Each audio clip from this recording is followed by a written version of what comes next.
Welcome to the math path. Today we are not going to be doing math. Look at all this wood. There's this new wood floor in this house. And we're going to be doing a video about how to protect your wood floor from things, okay? So basically, some things are pretty easy. Like look at these, chair legs. Get down there. Yeah, this table leg has a big one. The chair legs, the smaller one. These seem to be working fine. These are working great.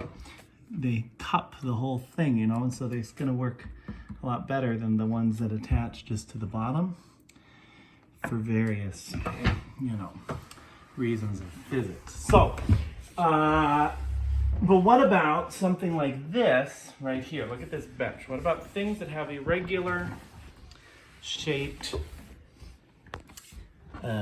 bases, like this bench? So, what do you do here? What I have done is, look at this. I put on this stuff. This is why I did this whole video, because this is a weird way to do it, okay? I put on silicone basically, and then boom, it's gonna protect the wood, and it's now been on for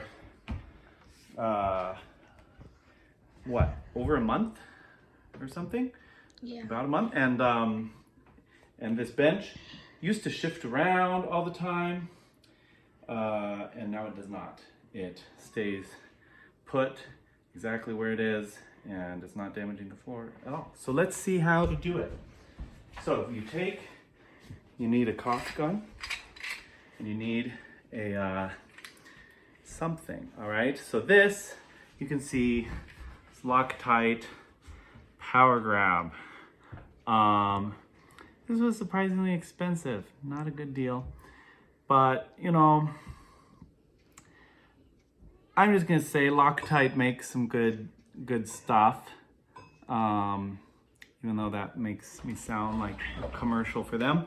And so I said, I'll get this. What I was really looking for was just pure silicone, and for some reason this hardware store did not have any. Did not have any pure silicone. This at least is clear, and so it's probably I don't know. It's something similar. It's something close enough to silicone. I said this is probably gonna work, and indeed it did. But really what I wanted was pure silicone, and frankly that would probably work better. Then you make the thing go in.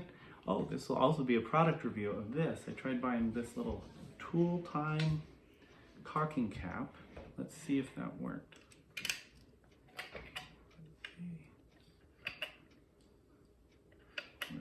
Squeezing.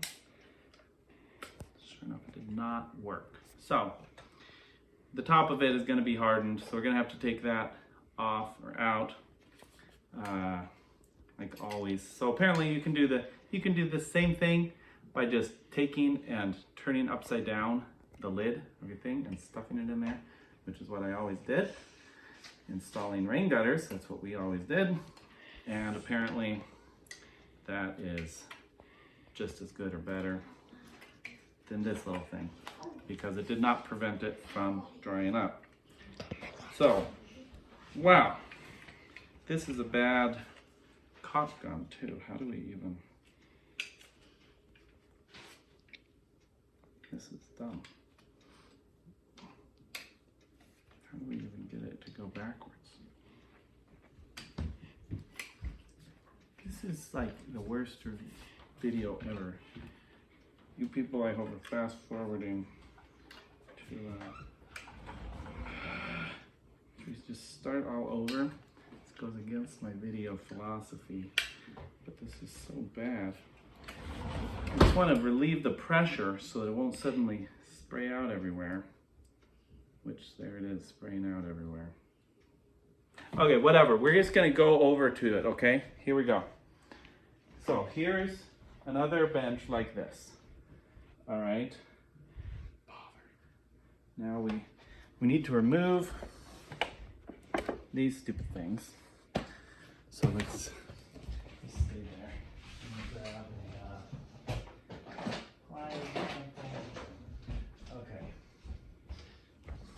Okay. Then this can go like this.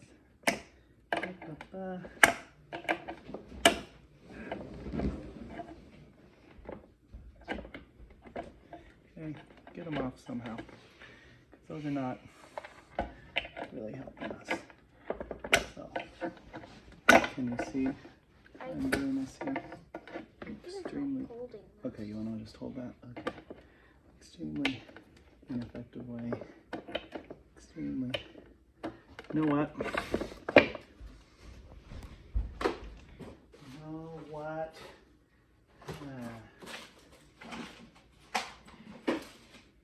As seen previously in the burr removing video, these pliers are made for round objects. Look at this round object. We're going to use it, and look how much better that works. Okay, let's get these two. Yeah.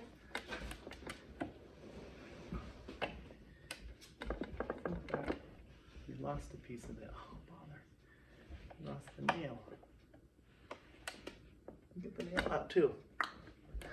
Look at this. Engineer pliers from Japan. They're pretty good. Okay.